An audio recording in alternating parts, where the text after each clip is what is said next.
এটা আদৰণীয় ঐতিহাসিক পদক্ষেপ ল'লে আজি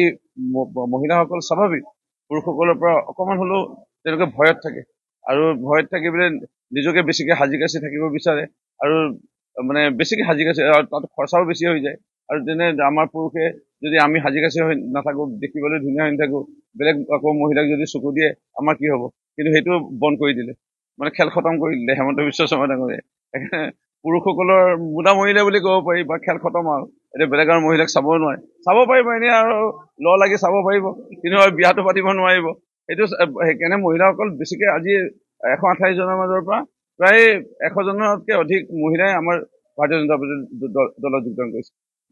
বহু বিবাহ হওক আজি অৰুণোদয় হওক আজি নিযুত মইনাই হওক আজি বাল্য বিবাহ ৰোধৰ হওক মহিলাসকলৰ বাবে উদ্যমিতা আঁচনি প্ৰদানৰ যোগেদি এটা নতুন অধ্যায় সূতা কম্বল আঁঠুৱাৰ পৰা কৰ্ম সংস্কৃতি গঢ়ি লোৱা সেই কংগ্ৰেছৰ যিবোৰ মানে ঠগামী আছিলে মানে পলিচি বা আঁচনি সেইবোৰৰ পৰা ঘূৰাই আনি ৰাইজক কৰ্ম সংস্কৃতি গঢ়ি তোলাৰ যিটো ব্যৱস্থা গ্ৰহণ কৰিলে এটকাও নিদি চাকৰি আৰু যিকোনো চাকৰিতে 50% পুৰুষ 50% মহিলা কোনো মুখ্যমন্ত্ৰীয়ে সাহস কৰা নাছিল আজি মুখ্যমন্ত্ৰী ডক্টৰ হেমন্ত বিশ্ব শৰ্মাই যি বলিষ্ঠ পদক্ষেপ গ্ৰহণ কৰিছে ইয়াক লৈ ৰাইজ নিশ্চয় আনন্দিত আৰু সেয়েহে আমাৰ জয় নিশ্চিত আৰু ৰাইজৰ এয়া সঁহাৰি আশীৰ্বাদেৰে আমি যিমান আমি